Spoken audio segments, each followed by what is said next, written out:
I'm Ethan Liu with 10 minutes of news from here in Taiwan and around the world.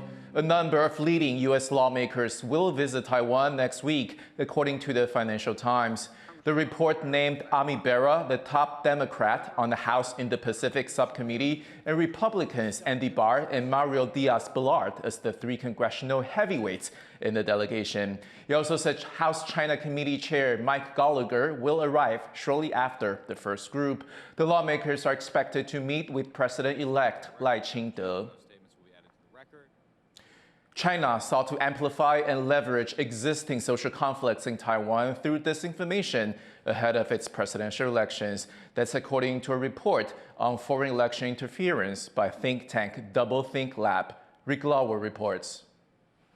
The dust has settled on Taiwan's landmark presidential elections, but questions over how China, which claims Taiwan as its own, influenced the big vote still remain. In a new disinformation report, researchers here paint a picture of Beijing trying to persuade voters towards pro-China candidates and sow discord among the electorate. I think the most concerning for us is that we also run the pre-election polling to see how those narratives being spread and how they be accepted by our voters. And we see that more and more the narrative is divided our society, and it is a polarization are increasing. And we also observe that more and more people are receiving those political related information from influencers, key opinion leaders instead of the traditional media. Earlier this week, Taiwan opened a new cognitive warfare research center. Its mission to further study and combat disinformation. Opposition parties are worried the new measures could curtail free speech, but the government says it's necessary to protect the country's democracy. 我们是民主法治的国家绝对不会影响到言论自由，但是言论还是要有法律上的限制不能做一些虚伪的假讯息的传播。 The message from researchers here is that Chinese disinformation tactics had an impact and that they're only going to increase and evolve in the future. They say Taiwan needs to better equip itself to fight this cognitive warfare battle. Leon Lien and Rick Lauert in Taipei for TaiwanPlus. 25 people are being investigated for spreading rumors about election fraud in Taiwan's January 13th elections. Officials say videos spread widely online alleging voters' fraud are based on misunderstandings about the vote counting process. It follows calls from Taiwan People's Party Chair Ke Wen-je to improve the voting system. Ke finished third in the presidential race behind Hou You-yi of the Kuomintang and Lai Ching-te of the Democratic Progressive Party.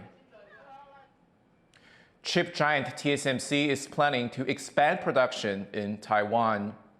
We are expanding our 3nm capacity in Tainan Science Park. We are also preparing our N2 volume production starting in 2025. We plan to build multiple fabs or multiple phases of 2nm technologies in both Jinchu and Kaohsiung science parks. Mark Liu revealed plans for a third fab in Kaohsiung during his last press conference as the chipmaker's chair. The expansion is driven by demand for the company's advanced chips in smartphones and high-performance computing. TSMC says advanced chips account for the majority of its revenue. The suicide of a Taipei police officer has put a new focus on the lack of mental health care for law enforcement. It's already the second suicide of a police officer this year. Zhang Van Trist looks at the roots of this mental health problem and why it's getting worse. This is where a 30-year-old police officer took their life on Thursday. It was a shock. This was an officer known for hard work and friendly ties with the rest of the squad. The police force thinks this was a hidden mental health crisis that reached a breaking point. This is not an isolated case. It's already the second suicide of the year in the police force, putting Taiwan on track to overtake its yearly average of 5 police suicides. Taiwan's government watchdog says the problem of police suicides is getting worse, and the age of the officers taking their lives is getting younger. 警察有他的绩效压力，有他的排班的特性，他可能3班制，所以他很容易会造成他的身心的健康上的一些风险在。在22件里面有6件都已经陷入到所谓的长期失眠的困扰。 Mental health is covered under Taiwan's national health insurance, but suicide prevention resources for the police force are underfunded. 1年能够投入在这种自杀防治的工作，它大概只有370万这涵盖所有县市，包括警政署。当然，这个预算占它的整体警政署的预算来说，连1%都没有。 Officer Xiao Renhao knows well what this can lead to. A member of his police academy class is among those to have taken their lives in recent years. Xiao is now one of the directors of a group that pushes for officers' labor rights and surveys their mental health. An unusual workload last year brought the percentage of officers who said they'd considered suicide to 11%. 我们都会说，警察在工作之后，他会慢慢的跟社会脱节，就是因为他没有时间去做其他的事情。那另外一个部分就是说，警察会是一个需要比较常面对冲突的工作，会定说，就是你可能要开多少单，那你要抓什么特定的犯罪，你要查多少案件。我们都会说它是一个很不合理的制度的原因是，我们都会说台湾是治安很好的国家。 Xiao says those who seek help aren't as stigmatized as they used to be, but they can still face consequences that can make the situation worse if they're open about it. 那就是要求你不要拿枪，但是这样其实会有很大的影响，因为我们大多数的勤务都会需要配枪，它就会变成连值班都不能值班，因为值班是要配枪的，它就只能可能顾大门，或者是做一些简单的勤务，它就会变成这个单位内跟大家脱节的人，因为他的勤务跟大家完全不一样，它会是对于工作状态有影响，你就会觉得到底是他不想工作，他偷懒不想工作，还是因为生病？ 就会分不清楚。 Xiao says conditions are far better than they once were, but officers continue to die. And his group wants measures like the abolition of fine quotas to help ease the pressure of the job. The National Police Agency didn't respond to a request for comment on these issues or on how it plans to improve officers' access to mental health care. And while the Control Yuan wants more spending and more counseling capacity, concrete plans for the mental health of Taiwan's 70,000-strong police force aren't yet in sight. Dolphin Chen and John Van Trieste for TaiwanPlus. Fishers in the southern port city of Kaohsiung are protesting plans to expand the city's naval base.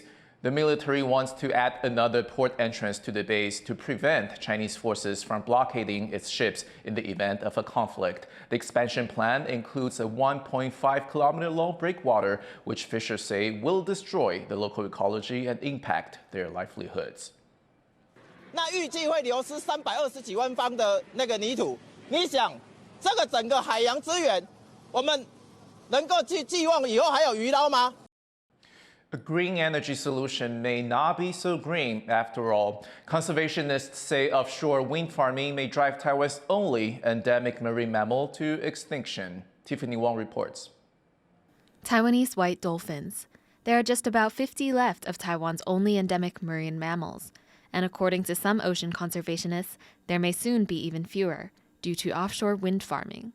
They say this green energy solution can actually cause noise pollution and encroach on dolphin habitats.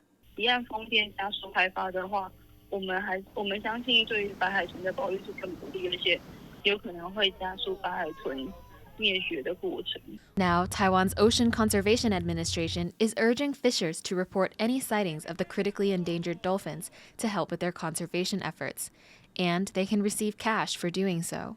环境的监测啊，更加强，然后这些废弃物的清理，我们也可以提醒作业的渔民也小心，尽量避开这些范围。 Officials hope by incentivizing the fishers to help in these efforts, communities can reap the benefits of the wind farms without endangering the dolphins. Eason Penn and Tiffany Wong for TaiwanPlus. Thank you for watching What's Up Taiwan. You can visit the TaiwanPlus website and follow our social media for more stories from Taiwan and around the world. Finally, dig into this footage of elephants enjoying a special feast for the Pongal festival currently ongoing in South India. I'm Ethan. Take care, and I'll see you next time.